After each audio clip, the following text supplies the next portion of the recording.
Vous êtes branchés sur la fréquence 9/3/4. Le podcast Harry Potter, chapitre par chapitre. Bonjour à toutes et à tous et bienvenue dans ce nouvel épisode de fréquence 9/3/4. Je suis Marina.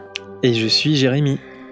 Alors, après une longue absence, on est très heureux de vous retrouver. Notre dernier épisode date de fin décembre, donc on est en avril et ça fait un petit moment.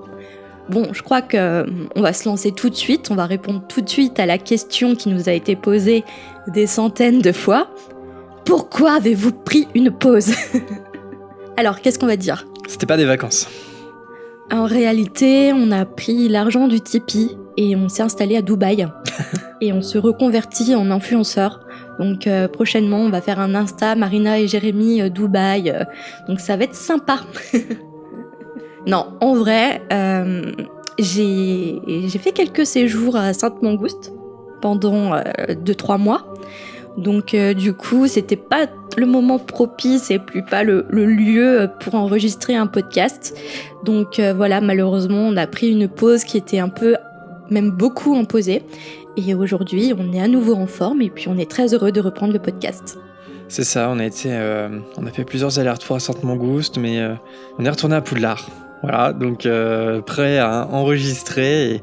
Et voilà, on est désolé pour tous ceux dont l'émission a manqué, mais voilà, sachez que aussi nous, ça nous a beaucoup manqué aussi d'enregistrer. Et maintenant, on a l'occasion de le refaire, donc c'est avec beaucoup de plaisir qu'on reprend nos micros et notre petite fréquence 9/3/4. Et merci à tous ceux qui nous ont envoyé des messages de soutien, ça nous a fait vraiment chaud au cœur et ça nous a aidé à avancer dans cette période un peu difficile. Ouais, on a reçu beaucoup de hiboux, forcément. Alors on va y revenir un petit peu plus tard dans la volière, parce que là, peut-être maintenant, plus encore que les autres fois, on pourra pas tous vous citer, ça c'est sûr. Mais ouais, ça nous a fait chaud au cœur, parce que c'est vrai qu'on n'était pas du tout productifs, même sur les réseaux. On a dû vraiment faire une pause. Mais n'empêche que rien que le groupe, en fait, notre groupe Facebook, il était quand même actif, vous continuez à parler ensemble, et franchement, ça faisait plaisir de voir que la vie continuait, même si nos podcasts sortaient plus de façon classique. On participait plus sur le groupe, mais on vous lisait toujours en fait. On était toujours là, dans un petit coin à vous lire. De toute façon, il faut qu'on accepte vos publications, donc on est les seuls modérateurs du groupe. On n'a pas encore délégué ça à d'autres auditeurs, donc c'est vrai que en fait toutes les publications, soit c'est Marina, soit c'est moi qui approuvons. Donc ouais, on vous le dit forcément. Alors on vous a posé la question sur les réseaux sociaux, qu'est-ce que vous souhaitiez en fait pour le retour de la fréquence 9/3/4, et c'est vrai que la grande majorité d'entre vous, vous souhaitez un épisode classique, et donc c'est avec beaucoup de plaisir qu'on reprend notre lecture du Prisonnier d'Azkaban, exactement là où on l'avait laissé.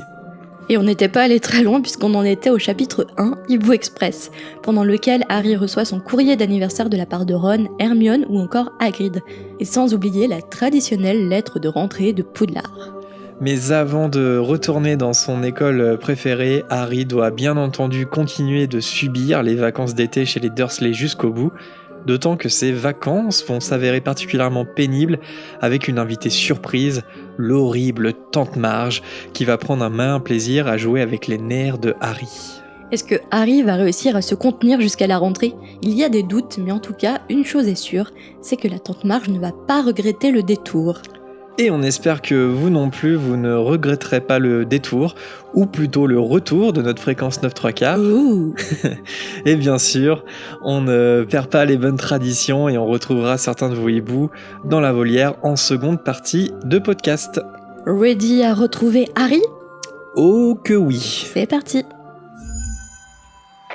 Harry Potter et le prisonnier d'Azkaban. Chapitre 2. La grosse erreur de la Tante Marge. Alors le lendemain, le sentiment de joie ressenti quelques heures plus tôt s'évapore immédiatement en descendant prendre le petit déjeuner. En effet, Harry retrouve les 3 Dursley, les yeux rivés devant le bulletin d'information. Les petites infos. Les petites infos. Bien sûr, personne ne prend la peine de lui dire bonjour et encore moins de lui souhaiter son anniversaire. À la télé, alors qu'une photo apparaît d'un prisonnier au visage émacié et une tignasse emmêlée, le journaliste annonce la nouvelle. Les autorités précisent que Black est armé et très dangereux. Un numéro vert a été spécialement mis en place pour permettre à toute personne qui apercevrait le fugitif de le signaler immédiatement. Le moment fait divers fait place à des annonces moins intéressantes aux yeux de Vernon, énervé que le présentateur n'ait pas indiqué d'où s'était enfui le fugitif. Après tout, il pouvait être au coin de la rue. Sur ces mots, Pétunia court regarder à la fenêtre. Elle deviendrait sûrement la vedette de son quartier si elle était la première à repérer Black. J'imagine Pétunia lors d'une soirée, d'une après-midi tea time, avec toutes ses voisines, racontant comment elle avait vu Black et comment elle avait appelé le numéro vert. Sentiment contradictoire chez Pétunia, là, parce que quelque part, elle aimerait être la première, effectivement, avoir le scoop d'avoir vu un fugitif recherché dans tout le pays. Et en même temps, je pense que t'as pas envie de voir ce genre d'individu dans ton quartier. Très paradoxal, ce comportement de Pétunia, mais encore une fois, je trouve qu'elle est très forte, J.K. Rowling, pour caricaturer un peu le comportement de ces personnages, quoi. C'est très caricatural, c'est presque théâtral, en fait, ce qui se passe. Elle ça court devant la fenêtre. Et j'aime bien ces petits passages, je trouve ça très humoristique, en fait. Harry, quant à lui, est ramené brutalement à la réalité lorsqu'il entend Vernon dire qu'il doit aller chercher la tante Marge à la gare à 10h. De tante, elle en avait que le nom pour Harry. Il n'y avait aucun lien de parenté direct avec elle, et encore moins de lien d'affection avec elle. Marge est la sœur de Vernon. Éleveuse de bulldogs de profession, elle a laissé à Harry des souvenirs cuisants de chacun de ses passages au Cat Private Drive. Comme par exemple, le jour où la famille avait joué au jeu des chaises musicales. Cette chère tante Marge avait donné des coups de canne dans les tibias d'Harry pour l'empêcher de gagner. En gros, c'était une charmante dame. Ça me rappelle des souvenirs assez folkloriques de mariage ou de baptême ou d'anniversaire dans des salles des fêtes où tu as des chaises musicales et tout de suite ça devient... Chez certaines personnes, c'est un enjeu énorme, tu vois, de gagner les chaises musicales. Je pense que... Ils jouent leur vie sur ce moment-là. Ouais, c'est ça. Je pense que la tante Marge, c'est ce genre de personne qui aime pas perdre. Qui retire la chaise ouais. au moment où la personne va s'asseoir. Prêt à tout pour gagner. Enfin, bon, si c'était que ça, on va voir que c'est bien pire. Avant de partir à la gare, Vernon pense qu'il est nécessaire de faire quelques rappels à Harry. Enfin, cette mise au point tire Dudley de son état de zombie devant la télé. Harry doit tenir sa langue devant la tante Marge. De plus, elle n'est pas au courant de, ouvrez les guillemets, la normalité d'Harry, fermez les guillemets, donc pas de bizarrerie pendant la semaine où elle est présente. Et enfin, les Dursley font croire à la tante Marge que Harry est élève du pensionnaire au centre d'éducation des jeunes délinquants récidivistes de Saint-Brutus. Rien que ça. Ils préfèrent faire passer leur neveu pour un délinquant récidiviste que pour un sorcier. Ouais, ça en dit long. Hein. Ça passe beaucoup mieux dans la famille de dire c'est un délinquant multi-récidiviste et donc du coup on doit le mettre dans une maison spécialisée que oui, effectivement, il est un peu étrange, mais ça s'explique par de la magie. Mais quelque part, il y a un effet souffre-douleur chez Harry, quoi. C'est-à-dire que c'est l'avorton, c'est l'intrus dans la famille, et on va le voir, la tante Marge adore lui rappeler qu'il ne fait pas partie de la famille, et elle adore lui faire tous les reproches du monde. Je pense que c'est presque donner un peu du pain à becqueter à la tante Marge, de lui dire que il est inscrit dans une école de délinquants multirécidivistes, tu vois. C'est fait exprès, en fait. Hein. C'est du grain à moudre pour elle. Parce que du coup, ça donne aucune légitimité à ce que Harry pourrait dire, en fait. C'est ça. Et puis encore une fois, le sens de l'étymologie, le centre de délinquants de Saint-Brutus. Ne cherchez pas sur Google, je pense que c'est une invention totale. Hein. Je pense pas que ça existe. J'ai cherché sur Google, ça n'existe pas. Ah, t'as cherché ? Ouais. Mais par contre, là, j'ai un souvenir qui me revient. Brutus, c'est le nom d'un chien dans Les Visiteurs. C'est le nom d'un chien de Jacques-Henri Jacquard. Brutus ? Oui. Ah, les deux chiens qui lancent contre Jacouille et Dame Ginette. Et Dame Ginette. Ça vous avait manqué, ces petites références culturelles. Hein. De Marina, bien sûr. Ne soyez pas jaloux de ma culture. La venue de la tante Marge est le pire cadeau que les Dursley aient pu faire à Harry. Alors qu'il est figé d'horreur, une idée lui vient à l'esprit. Il court rattraper Vernon dans le vestibule. Harry explique à son oncle que les 3e années ont le droit parfois de se promener dans le village voisin, à condition d'avoir un formulaire signé. Après tout, il faudra qu'il paraisse convaincant devant la tante Marge d'être élève au pensionnat de Saint-Brutus, enfin Saint-Machin. Malgré la menace d'une grosse correction, Harry précise que ça ne permettra pas de faire oublier à la tante Marge les bizarreries qu'elle pourrait voir. C'est une demi-victoire pour Harry, parce que si Vernon juge que durant le séjour son neveu s'est bien comporté, il signerait effectivement son papier. Donc s'il doit se comporter comme un moldu, il doit prendre quelques dispositions. Une fois remonté dans sa chambre, Harry cache ses cadeaux sous une lame de parquet, puis réveille Errol et Edwige. Il doit envoyer les 2 hiboux chez Ron pendant la semaine sous le regard réprobateur d'Edwige. Mais il n'a pas le temps de culpabiliser. Harry entend déjà la voix de Pétunia qui l'appelle pour accueillir les invités. Alors qu'Harry ouvre la porte, l'estomac contracté sous les ordres de Pétunia, il voit directement la tante Marge déjà sur le seuil de la porte.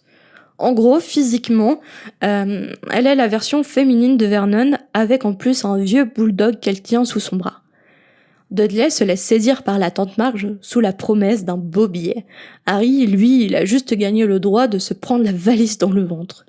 Pour revenir sur la description physique, c'est même précisé qu'elle a bien une moustache, quoi.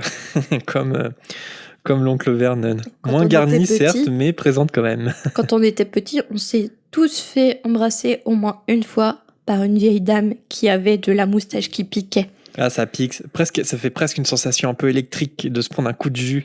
Et déjà, c'était le genre de personne à faire des gros bisous, mais à t'aspirer limite la joue. C'était horrible. Ouais. Une fois que ce petit monde est réuni, Vernon propose du thé à Marge, qui accepte pour 2. Oui, elle veut bien du thé, et Molaire aussi. Il va boire dans sa soucoupe. La tête de Pétunia, quand elle va voir le chien boire dans la soucoupe. Et justement, tout ce petit monde donc part dans la cuisine pour boire le thé en laissant Harry seul. Après avoir monté les affaires de Marge au premier étage, Harry revient dans la cuisine. Donc tout le monde est en train de boire le thé, et y compris Molaire qui en met partout sur le carrelage aux grandes dames de Pétunia qui, le narrateur précise, déteste les animaux. Alors j'ai lu sur internet que J.K. Rowling elle a dit regretter d'avoir fait de la tante Marge une éleveuse de bulldog, parce que maintenant elle sait, enfin depuis que sa sœur en possède un, que les bulldogs en fait ce sont des chiens non agressifs et parfois même très affectueux. Donc elle regrette un peu parce que quand elle a écrit ce passage, ce chapitre avec la tante Marge, pour elle les bulldogs c'était des petits chiens méchants quoi. Et elle s'est rendue compte plus tard que non. Après, à la base, il n'existe pas de chiens méchants. Non. De chiens agressifs. C'est le comportement des maîtres qui déteint sur le chien. C'est ça. Bah, après, il va y avoir des races de chiens qui vont être plus enclins, voilà, à défendre et à être violents. Enfin, en tout cas, si tu les éduques pas, ils vont être plus dangereux que certains autres chiens. Mais c'est pas dit que les bulldogs fassent partie de ces chiens, ces chiens-là. En tout cas, voilà, elle a regretté un petit peu, mais elle avoue quand même que physiquement, les bulldogs et la tante Marge, ça fonctionne quand même bien, le lien entre les deux. Donc bon. Ne serait-ce que par le physique, sûrement. Voilà, c'est-à-dire que ça marche physiquement. Mais bon, elle a dit, quand j'ai écrit ça, j'étais un peu ignorante, on va dire. La tante Marge explique qu'elle a laissé ses bulldogs à courtes pattes, son voisin colonel à la retraite, mais qu'elle ne pouvait pas laisser le pauvre Molaire tout seul. Le chien, d'ailleurs, se met à grogner quand Harry s'assoit à table, et Marge pose ses yeux sur lui pour la première fois, en l'abordant d'un agréable « Toujours là, toi ?» Alors, est-ce que tu connais la petite backstory du colonel Courtepatte et de la tante Marge ? Est-ce que je veux vraiment la connaître ? C'est pas très détaillé. Ouais, ne rentre pas dans les détails, s'il te plaît. Mais en fait, dans un court article sur Pottermore... Est-ce qu'il n'a que ses pattes de court ? Je pose ça là. Ça, bah tu vois, ça va pas aussi loin dans les détails.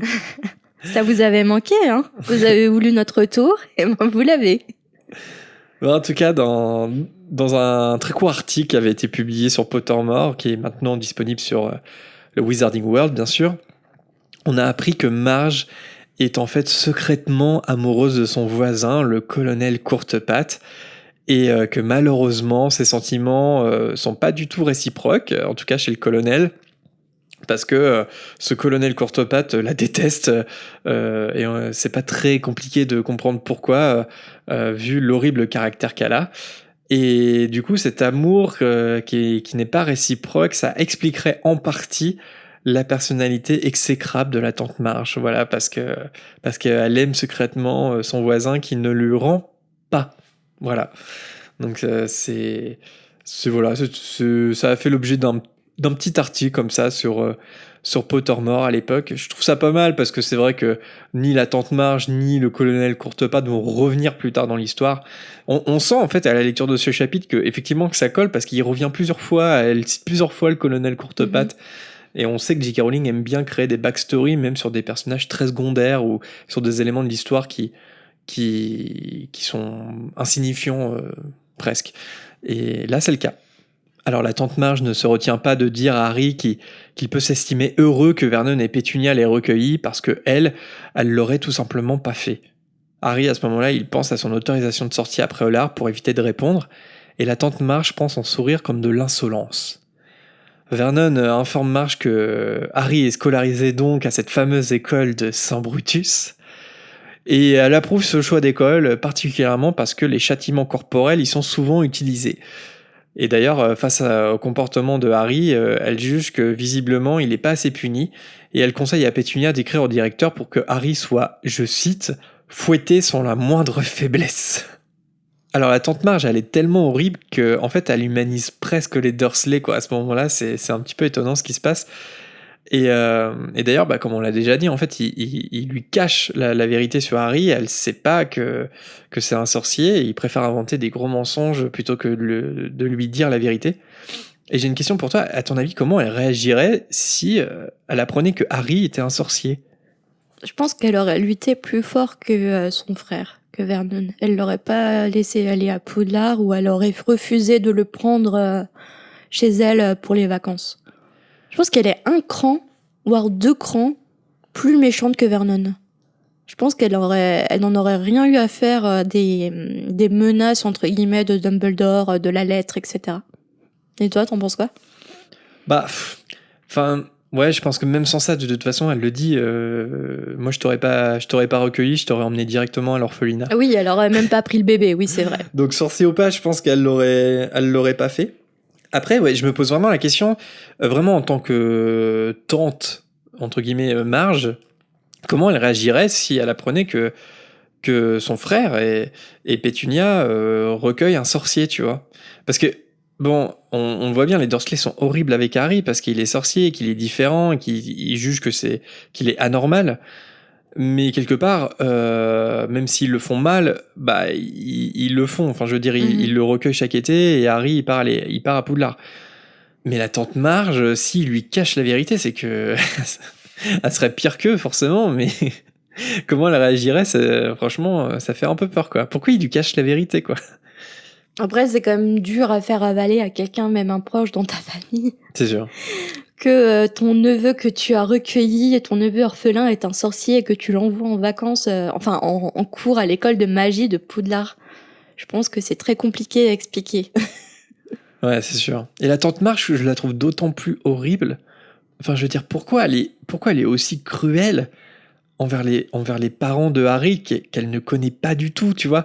Encore, on pourrait se dire, on connaît l'histoire de Pétunia, il y a énormément de jalousie, c'était pas une sorcière, elle détestait sa sœur pour ça, et on peut comprendre qu'elle a embrigadé un peu Vernon, qui était pas une belle personne de base, mais voilà, elle lui a monté un peu le bourrichon à Vernon sur ça.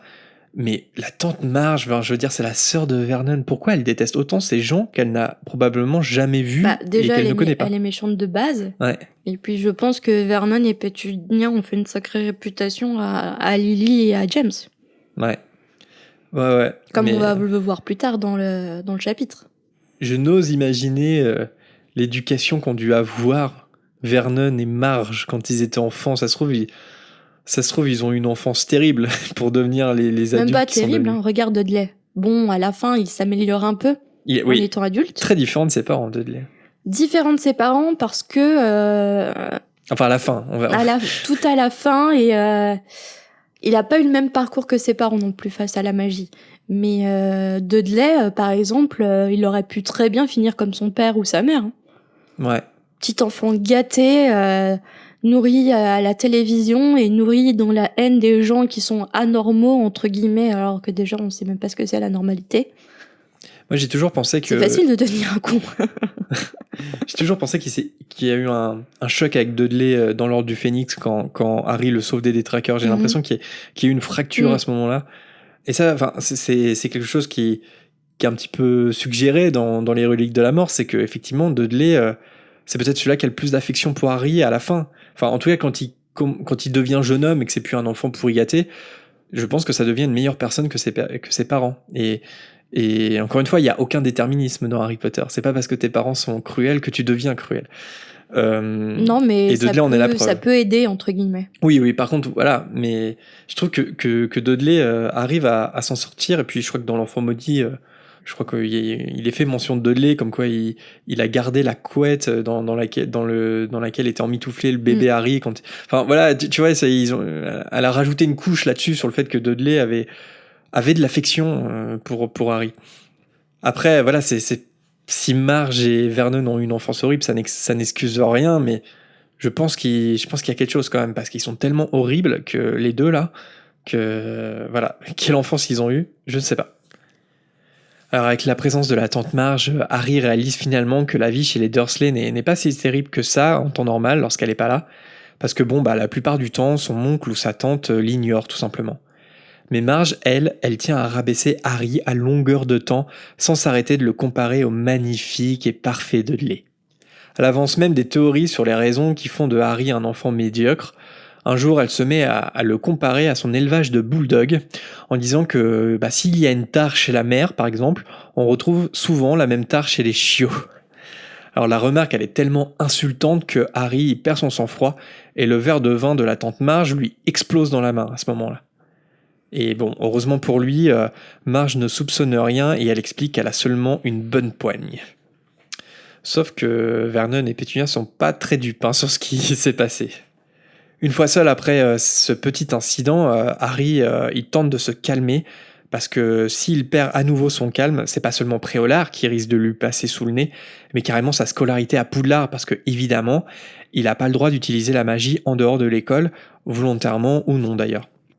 Et on se souvient qu'il a déjà reçu un avertissement l'été dernier à cause de Dobby.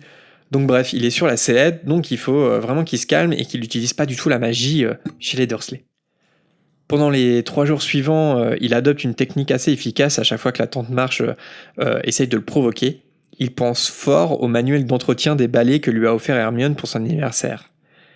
Et voyant que Harry n'a aucune réaction, du coup, quand elle s'adresse à lui, la tante Marge, elle en conclut bientôt que Harry est, je cite, mentalement arriéré. No comment. No comment. C'est pas le pire. Le pire arrive. Et enfin, le dernier jour avec la tante Marge arrive. Alors pour le dîner, la tante Pétunia a évidemment préparé un véritable festin et il est inutile de dire que plusieurs bouteilles de vin sont ouvertes pendant le repas. J'imagine leur teint rougeau là à rigoler avec des rires gras. C'est ça. C'est un peu soft. Le film est plus soft que vraiment la description qui en est fait dans le livre. Dans le livre, c'est presque une ogresse. C'est ça qu'on dit, une ogresse. Elle s'empiffre, elle boit et elle insulte. Elle est horrible. Tout se passe sans encombre pour Harry jusqu'au digestif, alors que la tante Marge, elle est bien ronde à la fin du repas déjà. Est-ce qu'il était vraiment nécessaire ce petit cognac proposer un digestif? Non, je crois pas que c'était nécessaire. Et malheureusement, à ce moment-là, son regard un peu flou vient se poser sur Harry. Elle continue de le comparer à son élevage de chiens, en faisant cette fois la comparaison entre Harry et un chiot fragile qu'elle a fini par noyer car il était complètement dégénéré. Ouais, moi dans mon élevage de bulldog, un jour j'ai eu un chiot fragile qui te ressemblait et j'ai fini par le noyer parce qu'il est complètement dégénéré.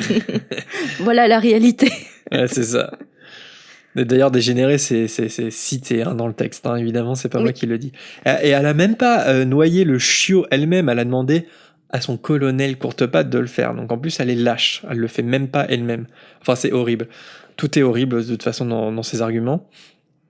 Alors, et en plus, je me suis dit à ce moment-là, c'est vrai qu'on pense assez peu à la tante Marche comme pire personnage de la saga, parce que c'est vrai qu'elle est très secondaire, elle apparaîtra plus, en fait c'est sa seule apparition dans l'histoire, hein, ce chapitre, mais honnêtement je trouve qu'elle mérite le trophée quand même de pire personnage. Je veux dire, elle est vraiment horrible, quoi.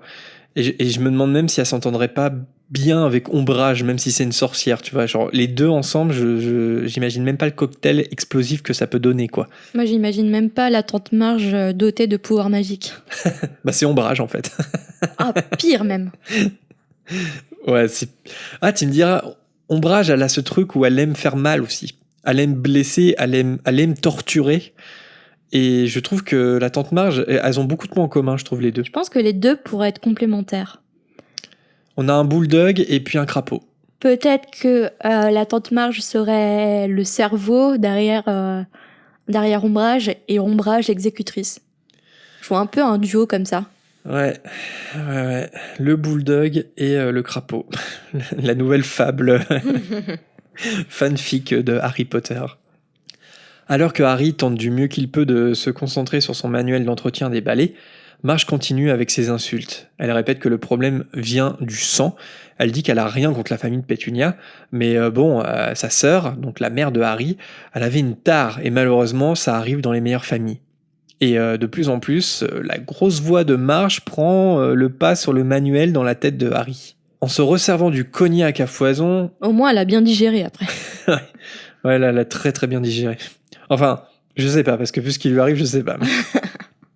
Bref, elle se resserre, hop, du cognac, et elle demande « Tiens, ce que faisait son père à Harry dans la vie ?» Ce à quoi Vernon répond sans scrupule qu'il était au chômage. Donc petite dédicace quand même à l'incroyable talent d'improvisation de Vernon, le chômage. Comme si c'était pas assez, hein, tous ces mensonges de Saint Brutus, de délinquance. Voilà, son père, il était au chômage. Et comme si le chômage, c'était la pire chose qui puisse exister dans le monde. Oui, en plus. Bah, je suis sûr que du point de vue de l'oncle Vernon, genre quand t'es au chômage, t'es la pire espèce voilà, du t'es monde. la pire espèce, tu vois. Si t'es au chômage, t'es forcément un gros feignant qui veut pas travailler, tu vois. C'est un peu la mentalité. D'ailleurs, la tante Marge ne se dit pas surprise d'apprendre que le père de Harry était un feignant. Voilà. Mais cette fois, elle est coupée par Harry hors de lui, qui lui répond que c'est faux. Vernon tente de détourner l'intention, il demande à Harry de quitter la table pour éviter un drame, mais Marge insiste pour entendre sa défense. Tu vois, elle a vraiment ce truc, elle aime le conflit, elle aime le sang, tu vois, un peu. Elle me fait beaucoup penser à Ombrage. Marge ajoute que les parents de Harry devaient être ivres quand ils ont eu leur accident de voiture. Tu vois pourquoi elle dit ça? Enfin bref, c'est horrible. La méchanceté gratuite. Et à ça, Harry se lève d'un bond et il lui rétorque qu'ils ne sont pas morts d'un accident de voiture.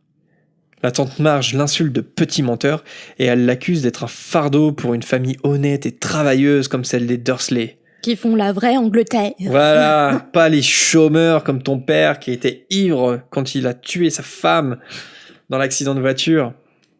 Sauf qu'elle est obligée de s'interrompre dans sa diatribe.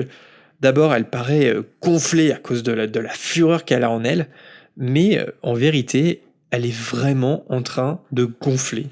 Ses petits yeux sortent de leurs orbites, les boutons de sa veste se mettent à sauter partout, et ses doigts ressemblent bientôt à des gros saucissons. L'oncle Vernon et la tante Pétunia sont catastrophés par ce qui arrive, et ils tentent d'aider la tante Marge. Mais évidemment, ils peuvent rien faire, et Marge flotte bientôt dans les airs comme un gros ballon sous les aboiements tonitruants de Molaire. Ambiance. Alors Vernon, il saisit un des pieds de la tante Marge pour la ramener au sol, mais c'est un échec. D'ailleurs, il commence même à s'envoler avec elle. Cette scène, elle est assez drôle quand même à visualiser. C'est très burlesque. Harry, qui est hors de lui, il fonce droit vers son placard, il force la porte par magie, et il récupère sa valise avant de monter chercher ses affaires dans sa chambre. Quand il revient dans le vestibule, l'oncle Vernon se jette sur lui et il lui ordonne de rendre à la tante Marge sa forme normale. Mais Harry, qui est enragé, évidemment, il lui pointe sa baguette magique et il lui rétorque qu'elle a eu ce qu'elle méritait, et que de toute façon, il s'en va, il en a ras-le-bol. Sur ce, il ouvre la porte, puis il s'enfuit, entraînant sa valise et en tenant la cache d'Edwige sous le bras. Tu crois qu'après tout ça, ils ont fait un petit débrief dans la salle de bain, ils ont donné des notes au dîner? Est-ce que c'était un dîner presque parfait? Bon, l'activité, bof, j'ai donné du mien, j'ai gonflé comme un ballon. 3/10. Ouais, le cognac était pas mal, mais l'animation, c'était un petit peu forcé, je trouvais. C'était un peu dangereux, j'ai pas trop aimé. C'est un peu dramatique.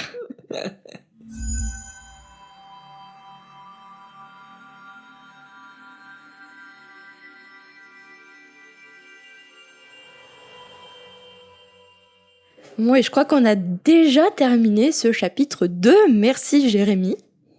Merci Marina. C'est des courts chapitres, c'est vrai on s'était arrêté sur le chapitre 1 qui était encore plus court, encore plus introductif, mais ça va s'épaissir au fur et à mesure de l'histoire. Alors on espère que cette première partie d'émission vous a plu, qu'on n'a pas trop perdu la main, et nous passons sans plus attendre à mon moment préféré, renomme le chapitre. Et toujours pas de jingle. Alors comment as-tu renommé ton chapitre ? Alors j'aurais renommé le chapitre Harry Potter et le prisonnier d'Azkaban chapitre 2. Je crois que c'est raté pour Préolard. Mais j'ai bien aimé ta parodie, comment ça s'appelle, de Dîner presque parfait. Je suis sûr qu'il y avait un truc à trouver là-dessus, mais j'y ai pas pensé. Et toi, comment t'aurais renommé le chapitre ? Harry Potter et le prisonnier d'Azkaban, chapitre 2. Nanana, love balloon. Nanana. Attends, j'ai pas la ref. T'as pas la ref ? C'est la chanson allemande Nanana, love balloon. Non, j'ai pas la ref. Je remets pas du tout en cause tes talents de chanteuse, hein, c'est pas du tout ça, mais... Tu mettras au montage un court extrait de la chanson, du refrain. Ok, écoutons ça.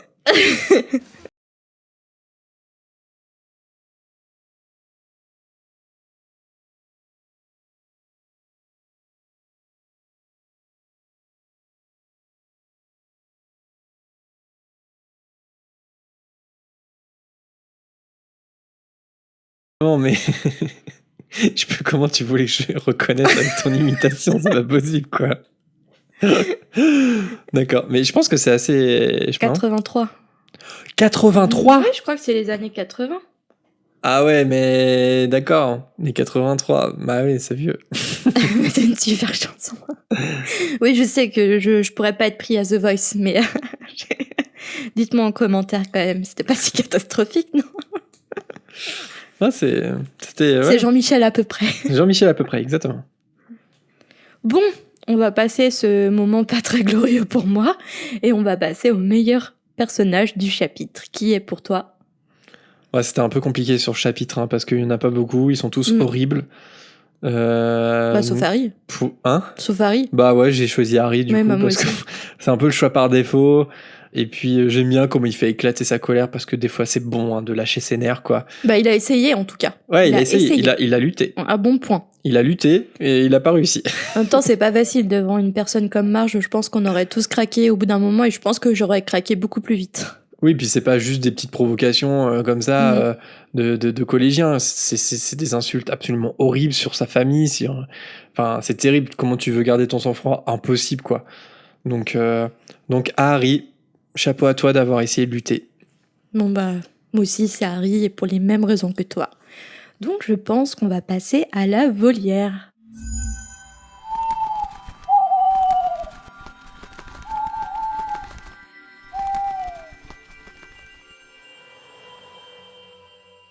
Vous avez été très nombreux à nous envoyer des hiboux pendant notre pause. Évidemment, on ne pourra pas répondre à tout le monde à l'antenne, mais on a essayé au moins de vous donner une réponse à tous. Pour cette volière, et sans doute pour les prochaines d'ailleurs, on va donner la priorité aux hiboux sonores, parce que c'est toujours un plaisir d'entendre vos petites voix et de les diffuser à l'antenne. Et on commence ainsi avec un premier hibou, celui de Pauline. Coucou la fréquence. Alors en fait, je voulais juste vous faire un petit message pour rebondir sur le traitement des animaux, enfin des créatures magiques dans Harry Potter. J'ai recommencé à jouer à Harry Potter Hogwarts Mystery, donc le jeu sur téléphone. Et donc là, il y a un événement de Noël où les Weasley expliquent que tous les ans, ils ont pour rituel de stupéfixer un gnome et pour le mettre en haut du sapin à la place de l'étoile. mais que bon, ça va parce qu'ils le libèrent à la fin de Noël. Et donc on a la possibilité, nous, de répondre qu'on trouve ça méchant. Et ils expliquent que non, c'est juste un peu d'humiliation pour tous les désagréments qu'ils apportent. Donc voilà, donc c'est encore un exemple de la maltraitance des créatures magiques dans Harry Potter. Et sinon, je voulais rebondir aussi sur un message sur les tableaux dans l'épisode précédent. Alors une fois de plus, c'est dans le jeu Hogwarts Mystery, donc je sais pas si c'est en lien, si ça existe dans les livres ou pas. Mais il y a une personne qui peint des tableaux et qui les anime. Et donc elle peint des tableaux inanimés et utilise des sorts après pour animer les tableaux. Voilà, donc je sais pas du tout si ça fait partie un peu du canon ou si c'est complètement une invention du jeu. Ainsi que pour le gnome, voilà. Donc je sais pas, mais c'était un petit ajout que je voulais faire. En tout cas, voilà, je voulais vous dire de continuer comme ça parce que c'est super. Au revoir! Merci Pauline pour ton hibou. Alors pour le canon, déjà pour le gnome, on retrouve ce passage dans Harry Potter et le prince de sang mêlé. C'est précisé que, en effet, Fred et George avaient stupéfixé un gnome, ils l'avaient pas endoré, habillé en tutu et équipé d'ailes d'ange, je suppose, pour l'accrocher au sommet du sapin de Noël. D'ailleurs, j'ai dit Weasley ou Dursley? Non, j'ai rien dit. Et en fait, l'excuse de Fred, c'est parce que le gnome l'avait mordu à la cheville. Donc voilà la justification de l'humiliation. Après, je suis pas pour, mais je sais pas pourquoi je trouve ça trop drôle, quoi, ce passage. Faire ça avec Woody. Non, je crois que personne se Noël rend prochain. compte que c'est un gnome, tu vois. Ouais, mais t'as un tutu à Woody pour Noël prochain. La pauvre. Et pour le tableau, je crois qu'on en avait déjà parlé et ça reste assez flou. La manière dont les tableaux sont animés. On avait supposé qu'ils étaient animés, si mes souvenirs sont bons, en fonction du pouvoir de celui qui l'a peint.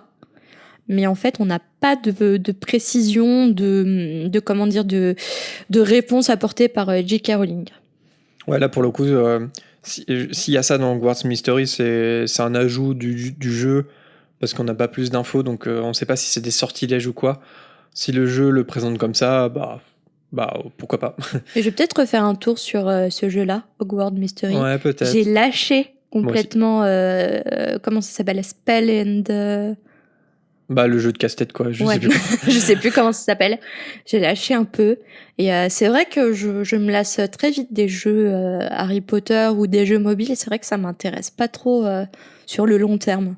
Moi, c'est vraiment l'aspect jeu mobile. Je prends plaisir, mais au bout d'un moment, ça se périme. Enfin, il y a un moment, je me lasse. C'était le cas sur Hogwarts Mystery, mais peut-être que je me dis, pourquoi pas recommencer parce qu'il y a une histoire, donc on peut la reprendre. Après, je sais pas si ça s'est amélioré, mais je m'en souviens, ce qui m'avait un peu, pas énervé, mais un peu lassé, c'est le fait que ta force, elle diminue vraiment rapidement.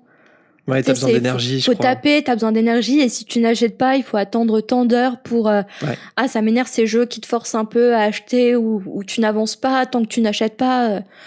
C'est un peu, ça m'énerve un peu, mais voilà, c'est le principe des jeux gratuits. Peut-être que j'irai jeter un petit coup d'œil. Ouais, c'est ça, t'es obligé de t'arrêter parce que tu peux plus jouer. Ouais. Sauf si tu payes. C'est pas toi qui décides d'arrêter de jouer. Ouais, c'était un petit peu agaçant. Mais pourquoi pas. S'il y en a un que je relancerais, ça serait peut-être celui-là parce qu'il y a une histoire. Mais après, les jeux mobiles, c'est pas trop mon truc. On attend le jeu PC. Ouais, là, pour le coup, celui-là, on l'attend avec impatience. On passe au prochain hibou sonore, c'est celui de Mel. Bonjour la fréquence, j'espère que vous allez bien. Je vous fais ce hibou aujourd'hui parce que je me suis fait un marathon Harry Potter il y a pas si longtemps. Et il y a quelque chose qui m'a interpellée dans le Harry Potter 3. On sait que les maraudeurs se sont transformés, ont appris à se transformer en animaux pour accompagner Rémus lors des soirs de pleine lune. Et ce que je comprends pas, c'est pourquoi du coup Sirius et Rémus se battent dans Harry Potter et le prisonnier d'Azkaban.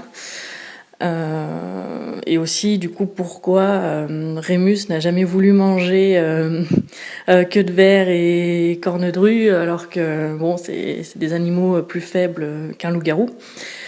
Voilà, je sais pas s'il y a des précisions dans le livre, je m'en rappelle plus. Merci Mel pour ton hibou. Alors pourquoi Lupin attaque Sirius? C'est une bonne question. Après, je pense qu'il n'y a pas vraiment de réponse canon, mais je pense qu'il attaque le chien parce que le chien protège les humains en fait. Parce que effectivement, hein, les loups-garous ne s'attaquent qu'aux humains. C'est pour ça que les maraudeurs se sont transformés en animagi et qui pouvaient du coup accompagner Rémus. C'était la façon dont ils avaient trouvé pour accompagner Rémus pendant ses transformations. Et je pense que Lupin, quand il était transformé en loup-garou, en étant adolescent, il attaquait pas les autres animaux parce que voilà, c'était des animaux qui étaient autour de lui. Alors que là, c'est quand même un peu différent parce que le chien, il sort ses crocs pour défendre des humains, que le loup-garou a l'instinct de chasser, quoi. Donc je pense qu'il s'attaque à Sirius parce que c'est ce qui se trouve entre lui et sa proie, quoi, tout simplement. Donc je sais pas, j'ai pas d'autres explications. Je sais pas si Marina, toi, Non, j'ai pas d'autres explications. Les mêmes suppositions que toi. Ouais, enfin, ça me paraît l'explication, je veux dire, un peu normale. J'ai pas d'autres explications parce que vraiment, je pense pas que Rémus, quand il était loup-garou en étant adolescent, même sans la potion tue-loup, je pense pas qu'il était agressif envers les autres animaux. Et là, je pense pas qu'il le serait avec Sirius s'il y avait juste le chien, quoi. C'est juste que c'est le contexte aussi qui fait qu'ils se battent. Oui, c'est ça, ouais, c'est le contexte. C'est le fait je crois qu'il défend Harry dans. Bah ouais, Dans il les défend, livres, il c'est défend ça. Harry, Ron, Hermione. Ouais. Je crois qu'il y a Rogue qui est en train de léviter dans les airs. Et puis il y a que de verre, mais qui va se transformer en rat. Ouais.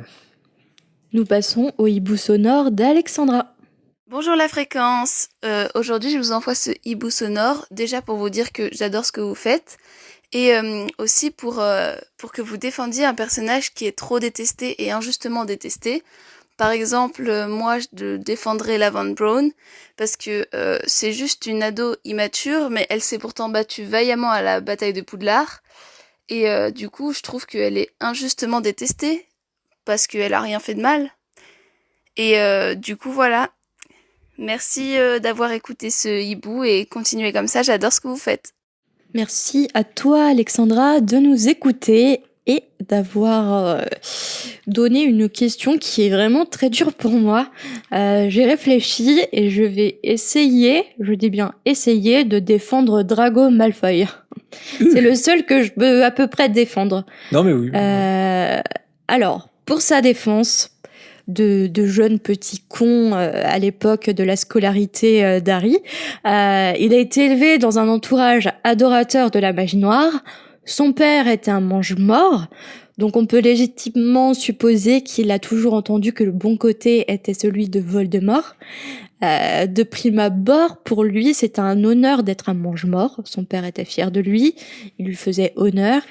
Et je crois qu'il a vraiment commencé à comprendre ce que ça signifiait être mange-mort et d'être du côté de Voldemort lorsqu'il a été choisi pour tuer Dumbledore. Lorsqu'il y a eu la bataille de Poudlard aussi, on le voit bien, il n'a pas réussi à tuer Dumbledore. On voit qu'il commençait à avoir un air réprobateur sur ce qui se passait à l'intérieur de Poudlard quand les mange-morts se sont introduits à l'intérieur de l'école. Et du côté de sa mésentente avec Harry, moi je pense qu'il y a une grosse base de jalousie. Drago, il a toujours cherché la fierté de son père, il a toujours cherché à être mis en avant en permanence, et puis surtout être aimé pour celui qu'il est et pas celui qui paraît, fils d'une riche famille de mange-morts, et ne pas être aimé, d'être aimé aussi par quinte et pas pour ce qu'il est. Et en plus, déjà, quand il rencontre Harry, il refuse direct d'être son ami, en fait. Il cherche pas à savoir qui il est vraiment, Harry. je rejette pas la faute, mais il a pas cherché qui il était vraiment. C'est famille de mange-mort, non direct, je suis pas ton ami, et donc du coup, en spectateur, il voit ce petit Harry qui arrive d'une famille il a été élevé par une famille de moldus, il le voit gagner en confiance, il est au centre de l'attention, il a des amis sincères, il a de l'amour autour de lui, de l'amitié vraiment pour ce qu'il est, et donc en fait, Harry, il représente tout ce qu'il a toujours voulu avoir sans pouvoir l'atteindre vraiment. Et je pense que Drago, il est défendable dans ce sens-là, en fait. Ouais, je suis complètement d'accord. S'il y avait un personnage détesté, entre guillemets, à défendre, ça serait lui, oui. Parce que Drago, et pas juste pour une fascination un peu parce qu'il est méchant, mais parce que, effectivement, on le déteste parce qu'il a un comportement exécrable dans la saga. En tout cas, il a un comportement d'enfant pourri gâté. Quand on parlait de Dudley, mais c'est un peu ça. C'est l'enfant un peu pourri gâté de sa famille prestigieuse, héritier de mange-mort. Et ce qui est intéressant, c'est que il se vante de ça quand il est jeune, parce que pour se donner quelque part une importance et pour aussi être le digne fils de son père. Et ça le rattrape, ça. Ça le rattrape à l'adolescence parce que il y a un moment quand il grandit. Ça devient quelque chose non plus qui le fascine et dont il se vante, mais quelque chose dont il ne veut pas et qu'on lui impose. Et il devient une victime, et c'est très clair dans Le Prince de Sang Mêlé, c'est une victime, Drago Malfoy. C'est une des autres victimes de Lord Voldemort. Il n'est pas tout blanc, il n'y a rien de tout blanc, tout gris. Il n'y a pas de manichéisme dans Harry Potter, donc il y a des choses qu'il a fait qui sont horribles, et voilà. Mais ce qui est intéressant, c'est qu'il a une évolution, quoi. Après, c'est comme tout le monde. Personne n'est tout blanc, personne n'est tout noir, en fait. On a tous une zone grise, après, plus ou moins forte dans nos actions. Mais dans la vie, en général, rien n'est tout bien, rien n'est tout mal, en fait. Dans nos vies, on évolue constamment. Et je pense que c'était facile pour Drago Malfoy de se vanter, d'avoir une famille de mange-morts, de vouloir être un mange-mort. Mais peut-être qu'il l'a toujours voulu sans vouloir vraiment l'avoir. Tu vois ce que je veux dire ? Oui, voilà. Que finalement, quand il était mis devant le fait accompli, finalement, il aurait voulu faire marche arrière parce qu'il n'était pas prêt à accomplir tout ce qu'il devait accomplir en tant que mange-mort. C'est une chose de vouloir justement les choses, en fait, mais c'en est une autre de vraiment les accomplir. Ouais, exactement. Je pense pas que Drago Malfoy, ça soit quelqu'un de bien, mais c'est assurément pas quelqu'un d'aussi mauvais qu'il veut bien le faire croire, en tout cas pendant sa scolarité à Poudlard. Et c'est bien qu'à un moment, le piège se retourne contre lui, et c'est pour ça que, par exemple, dans Le Prince de Sang Mêlé, il est incapable de tuer Dumbledore, et c'est pour ça que, dans Les Reliques de la Mort, il est incapable de dénoncer Harry, alors qu'il le reconnaît, même si Harry il est défiguré, il sait que c'est lui, et pourtant il le dénonce pas au mange-mort, il le dénonce pas à Voldemort. Et parce que c'est pas dans sa nature, et il se rend compte de ça, et c'est là où c'est intéressant. C'est un peu comme s'il découvrait un peu la lumière qu'il y a en lui, et il se rend compte qu'il est pas fait pour être mange-mort. C'est pas la vie qu'il veut, c'est pas lui en fait. C'est la vie ratée de son père, mais c'est pas la sienne. Mais concrètement, il veut la vie de Harry, il veut la vie d'Hermione, ouais. Il veut la vie de Ron en fait. Ouais. Je pense qu'il jalouse la relation qu'ils ont entre eux parce que ouais. Celle qui l'entretient avec Crabbe et Goyle, c'est pas du tout une véritable amitié. C'est bien que, d'ailleurs, c'est intéressant parce que Crabbe et Goyle, eux, deviennent des vrais mange-morts. Lui, jamais. Ils deviennent extrêmement pires que lui. Ça, c'est hyper intéressant. Donc voilà, je dirais pas que c'est quelqu'un de bien. Je pense pas que ce soit un bon sorcier. De toute cette expérience, il va pas en ressortir bon. Mais il est pas ce petit con, comme tu disais. Maintenant, il est sorti de l'emprise de sa famille. Qu'il se revendique être pendant sa scolarité. Oui. Et ça, c'est intéressant. Là, il y a une évolution. Il y a c'est pas manichéen et il se passe quelque chose. Ouais. C'est une sorte de coque de protection qui s'est mis, en fait. Ça n'a jamais été vraiment lui, en fait, l'enfant pourri gâté qui veut à tout prix faire le mal, se moquer des autres. C'est juste une coque de protection, une mauvaise coque, mais une coque quand même. Et d'ailleurs, je trouve que Tom Felton au cinéma a très bien réussi à interpréter ça. C'est bien que même s'il joue Drago Malfoy, il a toujours provoqué beaucoup de sympathie chez les fans, et encore aujourd'hui, c'est quelqu'un qui fait vivre le fandom, et tout le monde adore Tom Felton. Et je trouve qu'il a très bien joué cette ambivalence de Drago Malfoy, ce passage du petit enfant con prétentieux à cet ado torturé victime de son propre héritage familial. Et c'est une super interprétation, je trouve, de Tom Felton sur la saga. Mais pour le coup, je pense que son évolution, elle n'a pas forcément donné lieu à assez de...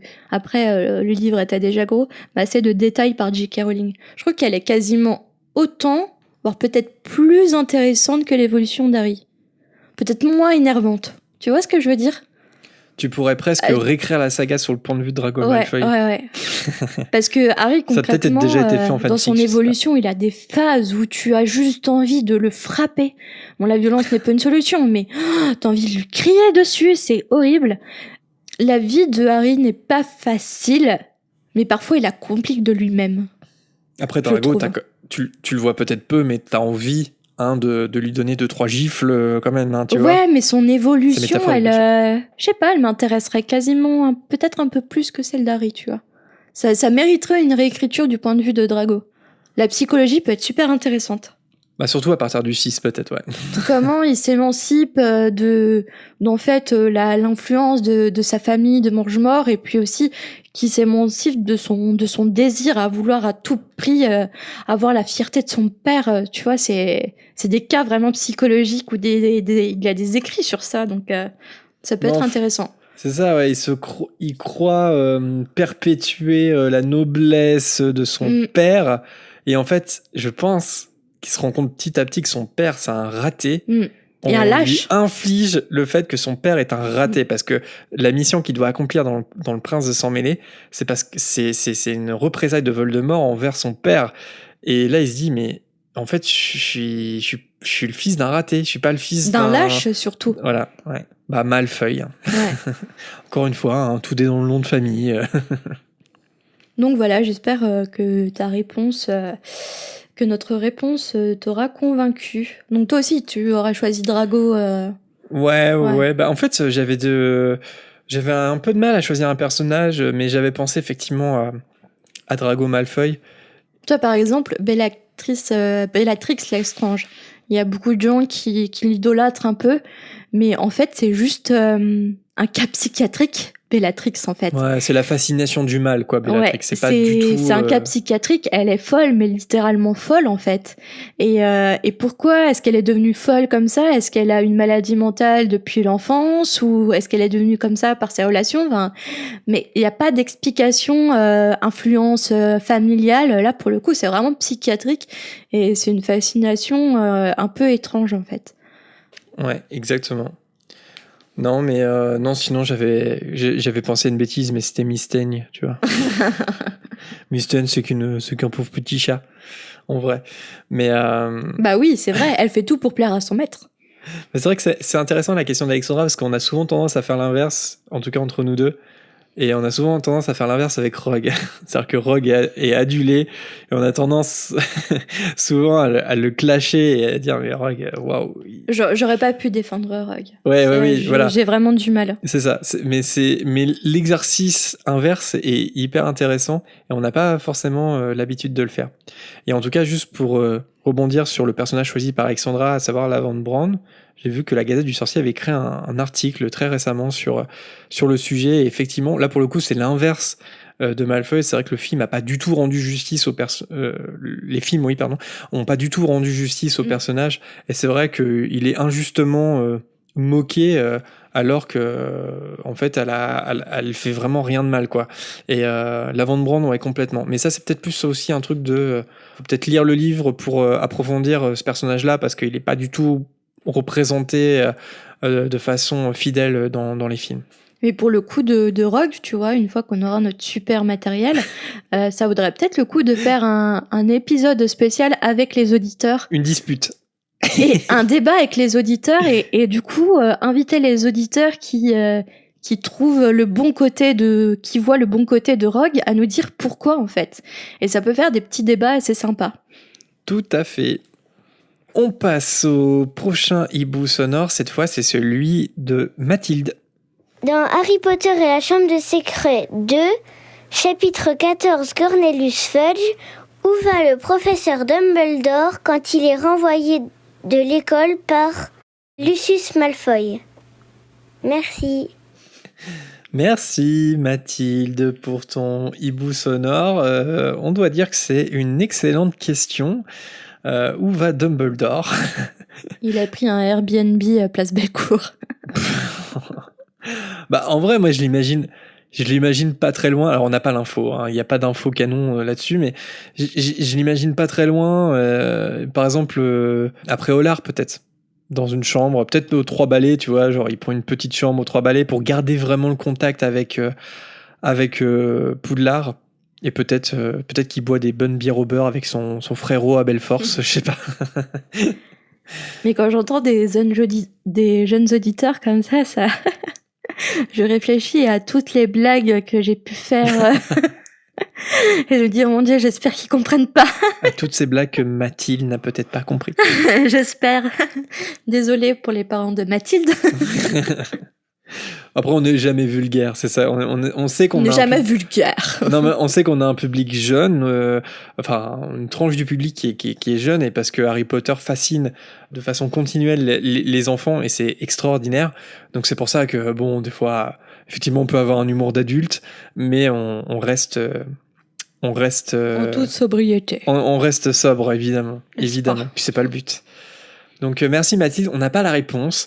D'ailleurs, à plusieurs reprises dans la saga, on n'a pas la réponse parce que Dumbledore s'en va et on sait pas forcément où il va.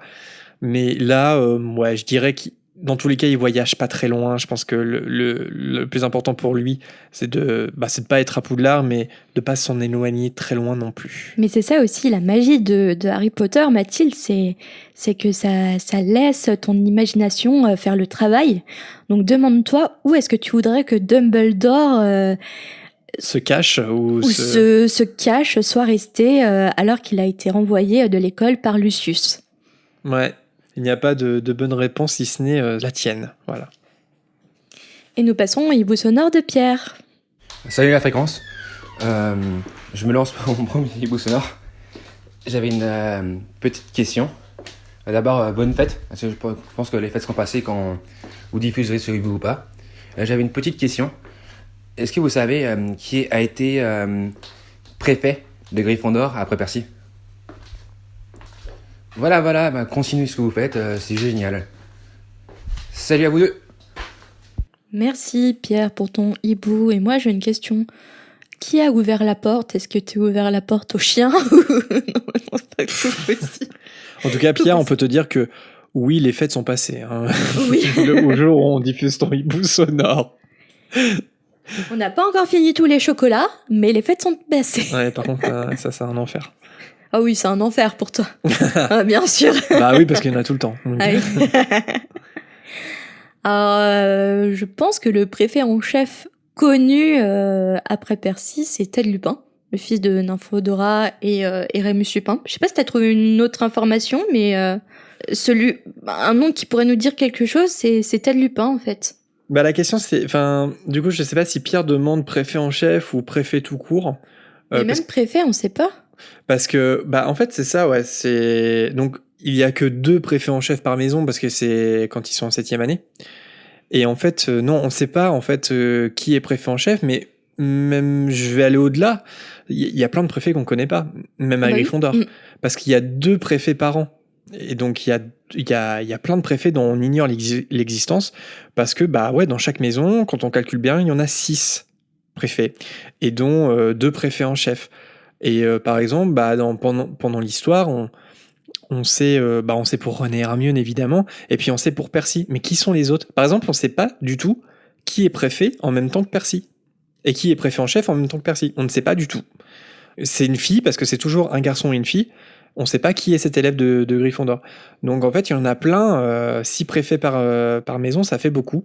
Donc on ne sait pas. Parce que pareil, quand Ron et Hermione deviennent préfets dans le 5, en fait, il y a 4 autres préfets à Gryffondor. Mais on ne sait pas qui c'est. Mais c'est pour ça que j'ai précisé le préfet en chef connu. Il y en a eu d'autres, mais le seul qu'on connaît après Percy, c'est un préfet en chef et c'est Ted Lupin. D'accord, j'avais même oublié que dans l'encyclopédie Harry Potter, Ted Lupin devenait préfet en chef. Donc non, Pierre, on n'a pas la réponse, malheureusement. Et on passe désormais au hibou sonore, celui d'Alice. Salut la fréquence. Je me posais une question. J'arrive pas à me rendre compte de la taille de la communauté de sorciers de Grande-Bretagne. Parce que dans les livres, on a l'impression qu'il y a que 5 garçons à Gryffondor. Donc on peut se dire qu'il y a aussi 5 filles à peu près. Ça fait 10 élèves par maison et donc 40 élèves par promotion à Poudlard. Et donc ça fait un total de 280 élèves à Poudlard, si je me trompe pas.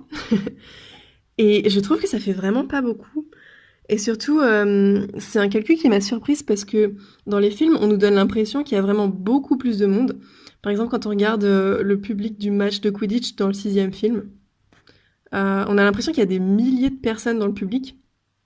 Et donc, si mes calculs sont bons, ça voudrait dire que non seulement Poudlard est une petite école, mais que la communauté de sorciers de Grande-Bretagne, elle est aussi toute petite. Et je sais pas, je m'étais toujours imaginé qu'ils étaient plus nombreux que ça. Donc, je serais curieuse de savoir et d'entendre ce que vous en pensez. Voilà, bisous. Merci Alice pour ton hibou sonore. Alors c'est un éternel débat, le nombre d'élèves à Poudlard et le nombre de sorciers en Grande-Bretagne.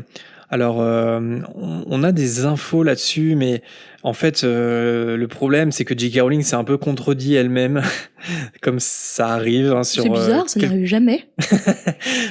Comme sur quelques sujets, ça arrivait. Alors, pour donner un petit peu l'historique, parce que c'est assez intéressant, en fait, dans un chat avec Scholastic, son éditeur américain, Rowling, elle a affirmé, c'était dans les années 2000, j'ai pas la date exacte, mais c'était il y a assez longtemps, elle a affirmé qu'il y avait environ 1000 élèves à Poudlard.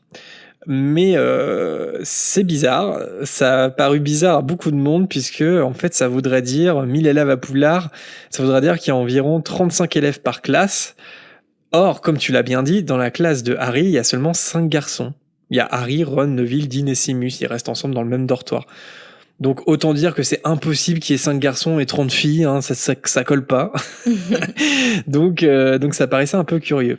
Alors il y a eu des théories comme quoi, oui, mais peut-être que dans les années d'Harry, il y avait eu moins de bébés. Voilà, il y a eu une espèce de baby boom inverse du fait de Voldemort et donc du coup, il y avait pas beaucoup de bébés créés. Bon, pourquoi pas, mais c'est un petit peu bizarre comme théorie.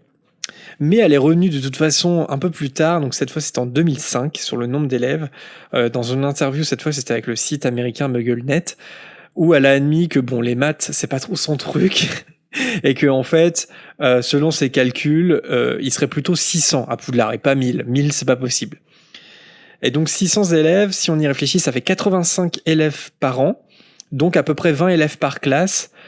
Alors pourquoi pas, mais ça semble encore beaucoup, parce que encore une fois, il y a que 5 garçons dans la classe de Harry, et puis sans compter les cours en commun. Hein. Par exemple, il y a des cours que les Gryffondors ont en commun avec les Serpentards, les créatures magiques par exemple. Donc ça paraît beaucoup, mais on est un peu plus proche de la réalité avec 600 élèves. Donc voilà. D'ailleurs, pour info, pour les besoins du premier film, il y avait environ 500 enfants figurants dans la grande salle. Et J.K. Rowling, elle a dit que c'était un peu comme ça qu'elle s'était toujours imaginé. Donc on est entre 500 et 600, quoi. Parce que 1000, c'est le double. Hein. Quand même, là, elle avait un peu craqué quand même en disant 1000. Mais en tout cas, ouais, 600 élèves à Poudlard, quand on réfléchit à l'échelle du pays, parce que en fait c'est la seule école de magie en Grande-Bretagne, bah ça fait vraiment pas beaucoup, C'est quoi, très peu. 600 élèves. Ça veut dire que les sorciers sont vraiment très rares dans le monde. Et d'ailleurs, si ça vous intéresse, J.K. Rowling, elle a publié aussi sur Pottermore, et maintenant sur le Wizarding World, bien sûr, elle a publié la liste des Original 40. C'est en fait une liste des 40 élèves qui rentrent à Poudlard en même temps que Harry. Alors ça veut pas dire qu'il y a 40 élèves qui sont arrivés en même temps que Harry, il y en a un peu plus. Mais en fait, elle avait créé cette première liste. C'est comme ça fait partie de ces petits brouillons en fait qu'elle s'était fait pour développer l'univers et pour écrire l'histoire. Et c'est comme ça, par exemple, qu'on a appris que Neville s'est d'abord fait appeler Neville Puff ou Neville Sidebottom au lieu de Longbottom. Il s'est d'abord appelé Sidebottom. Et Hermione, elle a failli s'appeler Hermione Puckle aussi, avant que ça donne place à Hermione Granger. Alors il y a plusieurs petits trucs à choper dans cette liste. C'est vraiment rigolo. Par exemple, Quirrell, à la base, c'était le nom d'un élève qui rentrait en même temps que Harry, avant que ça devienne évidemment le prof de défense contre les forces du mal qu'on connaît. Et Rogue devait être un vampire. Ça m'a toujours marqué, ça. Et mon anecdote préférée sur cette petite liste des Original 40, c'est une élève, on en avait déjà parlé, mais c'est une élève qui a été finalement abandonnée, mais qui s'appelait Lily Moon. Et elle était censée rentrer en même temps que Harry à Poudlard. Et en fait, elle a oublié l'idée, mais ça l'a inspirée pour appeler la mère de Harry Lily, dans un premier temps. Et aussi, ça l'a inspiré pour créer plus tard le personnage, toujours un petit peu dans la lune, de Luna Lovegood. Voilà.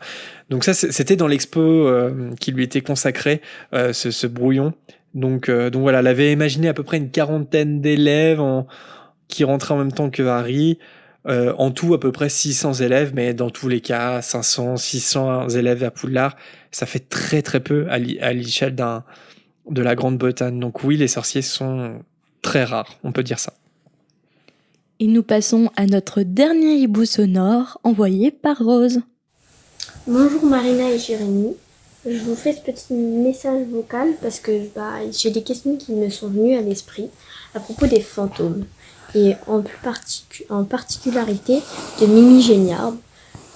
Je ne comprends pas pourquoi elle est devenue fantôme et pas qu'elle est morte tout simplement, parce que dans le 5, à la mort de Sirius, Harry va voir Nick quasi sans tête pour lui demander si Sirius pourrait devenir un fantôme à peu près.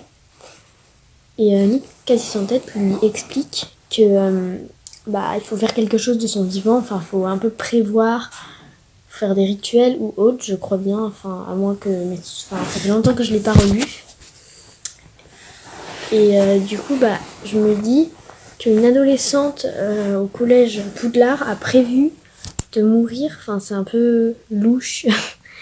Du coup voilà, sinon j'adore votre émission et j'espère que mon message vocal ne sera pas trop long. Merci Rose pour ton hibou. Alors en fait, l'explication de pourquoi certaines personnes décédées restent sur Terre à l'état de fantôme, c'est parce qu'elles ont souvent quelque chose à accomplir ou elles pensent devoir rester sur Terre parce qu'elles ont quelque chose à accomplir. Et par exemple, Mimi, elle est devenue certainement fantôme parce qu'elle a attendu durant des heures que l'on retrouve son cadavre. Et en plus, pour rien arranger, la personne qui a retrouvé son corps, c'était la personne à cause de laquelle Mimi s'est réfugiée dans les toilettes. C'était Olive Hornby qui s'était moquée de ses lunettes. Et Mimi s'était réfugiée pour pleurer dans les toilettes. Et après, on sait tous ce qui s'est passé à ce moment-là. Et quand elle est décédée, Mimi, elle n'en est pas restée là. Elle a harcelé cette fameuse Olive jusqu'au jour de son mariage pour qu'elle n'oublie jamais pourquoi elle s'est réfugiée dans les toilettes. Et surtout pour qu'elle n'oublie jamais le jour où elle a retrouvé son corps.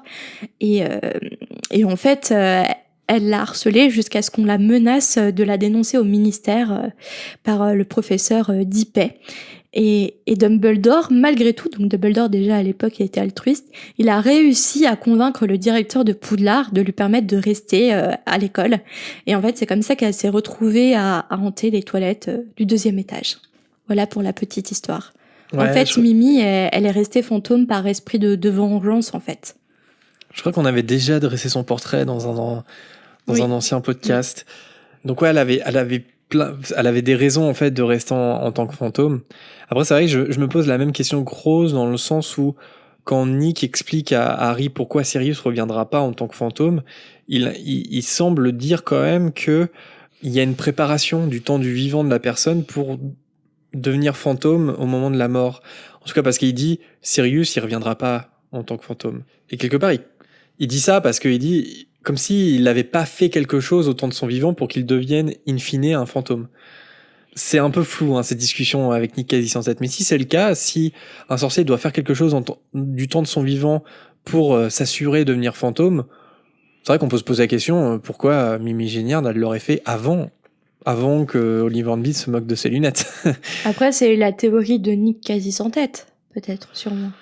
La théorie, je veux dire, il est lui-même fantôme. Oui, mais peut-être que lui-même a fait des rituels pour ne jamais mourir. Ouais. Mais ça ne s'applique qu'à lui. C'est pas une science exacte, je pense. Ouais, même pour les sorciers, la mort, ça reste quand même assez énigmatique.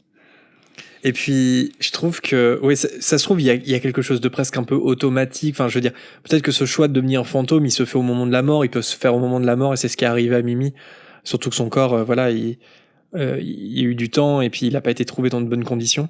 Et accepter que les choses qui se sont passées sur Terre restent sur Terre et partir et libérer son âme, ce qu'elle n'a pas su faire et que peut-être Sirius a su faire. Puis je trouve qu'il y a un aspect un peu chez Mimi qui est pour le coup très différent de Nicasie sans tête. Elle a presque une fascination pour la mort, tu vois. Une fascination peut-être qu'elle avait déjà du temps de son vivant. Parce que Nicasie sans tête, par exemple, quand il en parle, et surtout à ce moment-là, quand il en parle à Harry dans l'Ordre du Phénix, il a l'air mais tellement blasé, presque, enfin, il dit pas qu'il regrette, mais on sent son regret d'être là, d'être qu'un souvenir errant dans Poudlard. Tu peux rien faire. Ouais. Alors que Mimi, elle prend un malin plaisir un peu à être un fantôme, on a l'impression, on se souvient tous que dans la chambre de secret, elle invite Harry, et si jamais il meurt, à hanter les toilettes avec elle. Enfin, il y a quelque chose un peu de... Et la harcelée devient la harceleuse au final aussi. Ouais, totalement. Donc on n'a pas tous les éléments de réponse, mais en tout cas, effectivement, Mimi avait plusieurs raisons de rester à l'état de fantôme, et ça n'a pas l'air de lui déplaire, contrairement à d'autres fantômes qui hantent Poudlard. Et voilà pour cette volière, pour cet épisode de retour. Merci à tous pour vos hiboux et vos questions. Alors comme on l'a déjà dit, notamment en intro, on a pas mal de stock en fait en ce moment avec les courriers qu'on a reçus. Évidemment, on a lu tous vos hiboux. Après, pour les prochaines volières, on va privilégier plutôt les hiboux récents pour rester d'actualité avec ceux qui nous contactent, parce que là, les hiboux sonores qu'on a reçus, ce sont des très vieux hiboux sonores, par exemple. Donc n'hésitez pas à nous envoyer vos questions, voire même à les renvoyer si le cœur vous en dit. Alors comme on l'a déjà dit, on aime beaucoup diffuser des hiboux sonores pour entendre vos voix, donc on vous encourage à vous lancer et on aura tendance aussi à prioriser la diffusion des messages vocaux comme sur cet épisode. On a gardé de côté ceux qu'on a reçus depuis notre pause. On les diffusera peut-être, en tout cas si ce n'est pas le cas pour tous, on souhaitait quand même vous citer en particulier. Merci donc à Adrien, Angèle, Annise, Émilie, Julite, Maïva, Marlène, Matt, Naïma, Pompilploum, Rachel, Serdaiglette, Yuna, Freya et Ludivine. Peut-être qu'on diffusera certains d'entre vous dans de prochaines volières en fonction du courrier reçu. Et si vous souhaitez faire pareil, n'hésitez pas donc à nous envoyer votre message en vocal ou par écrit sur nos réseaux sociaux. On est sur Facebook, Twitter, Instagram. Tout est en description. Ou encore à nous envoyer un email moldu à l'adresse fréquence934@gmail.com. N'hésitez pas non plus à rejoindre notre groupe Facebook pour échanger avec d'autres auditeurs. Alors pareil, on a été peu présents sur le groupe ces derniers temps, mais on sera un peu plus là désormais. On a régulièrement aussi des demandes pour nous envoyer des courriers par la poste moldue. Alors pour le moment, on n'a pas de boîte aux lettres attitrée pour Fréquence 9/3, mais on y travaille. Petit message, petit bout de notre part, si jamais quelqu'un sait comment ouvrir une boîte postale, on aimerait bien savoir parce que c'est un peu compliqué quand on n'est pas une entreprise, donc on aimerait une astuce. Et oui, on aimerait avoir une boîte postale en fait parce qu'on souhaite pas divulguer notre adresse perso. Je pense que vous comprendrez pourquoi. Et en fait, on veut vraiment recevoir vos courriers parce que ça nous fait un peu mal au cœur quand on voit certains fan art ou des photos, des lettres qu'on ne peut pas recevoir en vrai. On aimerait bien recevoir en vrai vos dessins, vos lettres. Ça serait vraiment cool et à chaque fois, franchement, ça nous fait mal au cœur de les voir seulement en photo. Donc, on fait tout ce qu'on peut pour arriver à ouvrir une boîte postale, en fait. Ouais, c'est un peu plus compliqué que prévu, comme tu l'as dit. Hashtag la poste. Ouais. Mais dès que c'est mis en place, on vous le fera savoir. Et puis si vous avez des conseils, n'hésitez pas à nous les partager, oui. Même si notre émission a été mise en pause, on a été agréablement surpris de voir que notre Tipeee continuait à être actif. C'est particulièrement généreux, surtout en ces temps sombres. Et parce qu'évidemment, on ne produisait plus de contenu. Donc on tient à remercier chaleureusement nos tipeurs du moment, les irréductibles gaulois, Lucie, Yurad, Louison, Mademoiselle Or, Yonde, l'arithmancien, Clara, Marion, Chloé, Améry, Aurélien, Adrien, Cali, Mathilde et Miss Bookin. Merci beaucoup pour votre soutien. Et si vous pouvez et voulez vous aussi nous soutenir, n'hésitez pas à faire un petit tour donc sur notre page Tipeee. Même les plus petits dons sont super utiles pour nous. Même 1 euro, c'est déjà beaucoup. Pour financer, donc ça peut aider au financement des déplacements et des événements Harry Potter. Bon, pour l'instant, c'est pas possible, mais on croise les doigts pour que ça reprenne bientôt. Et aussi, surtout, ce qu'on pourrait réellement faire avec ce Tipeee en ce moment, c'est investir l'argent du Tipeee dans du matériel pour améliorer notre son et surtout pour enregistrer des invités à distance. Et pourquoi pas des tipeurs ou des auditeurs pour débattre. On en est à peu près à la moitié du financement de ce côté-là, donc on y croit quand même. On y croit encore. En tout cas, une dernière fois, un grand merci à ceux qui participent ou qui ont déjà participé dans le passé. Si ça vous intéresse, le lien est en description comme d'habitude. Ça prendrait beaucoup de temps à citer vous tous qui nous avez envoyé un hibou depuis notre dernier épisode, mais on souhaitait quand même faire un petit coucou comme promis à Jules et à sa sœur Louise qui sont allés au studio Harry Potter. Merci de nous écouter et un gros bisou à vous. On espère que ce chapitre 2 du prisonnier d'Azkaban vous a plu. Pour nous, c'est un réel plaisir de retrouver les micros de notre petite fréquence 9-3/4. On espère vous retrouver nombreux pour la suite de notre lecture Potterhead. Ça sera dans 15 jours avec le chapitre Le Magicobus. À très bientôt. Merci de nous écouter, à très vite.